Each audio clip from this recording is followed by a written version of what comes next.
Bapak, Ibu, saudara-saudari, dan adik-adik yang dikasihi Tuhan, selamat pagi, salam sehat. Apapun keadaan kita, jangan lupa untuk bahagia dan bersyukur atas hari baru yang Tuhan anugerahkan bagi kita semua untuk kita jalani. Hari ini Jumat 14 Januari 2022, pekan biasa yang pertama. Mari kita mengawali hari dengan membaca, mendengarkan, dan merenungkan sabda Tuhan. Sebelumnya, kita awali dengan membuat tanda kemenangan Kristus. Dalam nama Bapa dan Putra dan Roh Kudus. Amin. Inilah Injil Yesus Kristus menurut Markus bab 2 ayat 1 sampai dengan ayat 12. Dimuliakanlah Tuhan.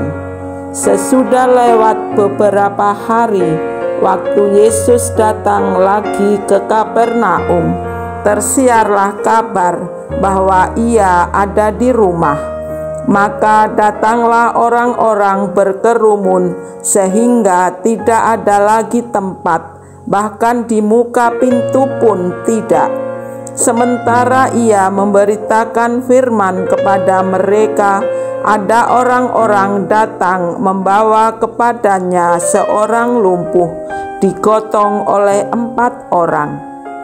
Tetapi mereka tidak dapat membawanya kepadanya karena orang banyak itu. Lalu mereka membuka atap yang di atasnya. Sesudah terbuka, mereka menurunkan tilam tempat orang lumpuh itu terbaring. Ketika Yesus melihat iman mereka, berkatalah Ia kepada orang lumpuh itu, "Hai anakku, dosamu sudah diampuni." Tetapi di situ ada juga duduk beberapa ahli Taurat. Mereka berpikir dalam hatinya, "Mengapa orang ini berkata begitu? Ia menghujat Allah.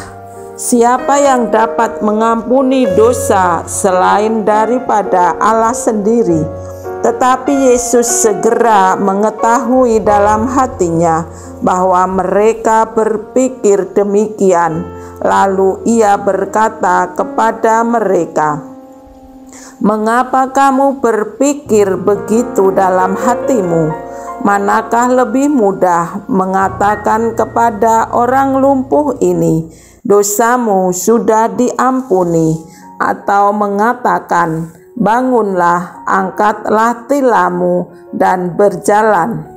Tetapi supaya kamu tahu bahwa di dunia ini Anak Manusia berkuasa mengampuni dosa, berkatalah Ia kepada orang lumpuh itu, 'Kepadamu kukatakan, bangunlah, angkatlah tempat tidurmu dan pulanglah ke rumahmu.' Dan orang itu pun bangun, segera mengangkat tempat tidurnya dan pergi keluar di hadapan orang-orang itu, sehingga mereka semua takjub, lalu memuliakan Allah, katanya, 'Yang begini belum pernah kita lihat.'"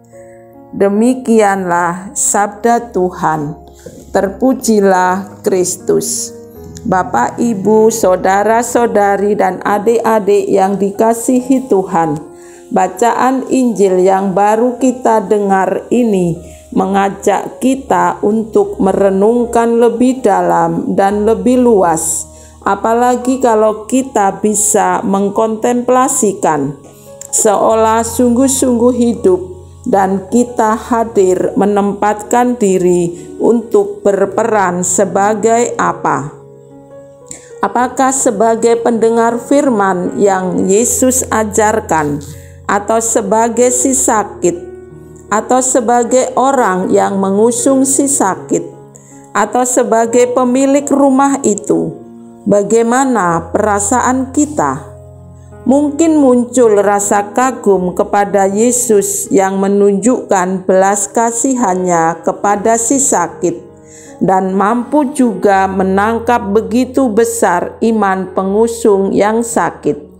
Juga isi hati para ahli Taurat, dan disadari bahwa kita diajak bukan hanya sebagai penonton atau pengagum Yesus, tetapi kita diajak untuk berbuat seperti Yesus yang punya hati mudah tergerak oleh belas kasihan kepada sesama yang membutuhkan pertolongan, karena kita sendiri sudah mengalami kerahiman dan belas kasih dari Yesus sendiri.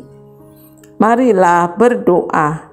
Tuhan Yesus, syukur dan terima kasih atas keteladanan hidupmu yang punya hati mudah tergerak oleh belas kasihan kepada sesama, karena Engkau sendiri Allah dan sungguh-sungguh manusia seperti kami. Buatlah hati kami seperti hati-Mu. Amin. Dalam nama Bapa dan Putra dan Roh Kudus. Amin. Selamat beraktivitas. Tuhan memberkati.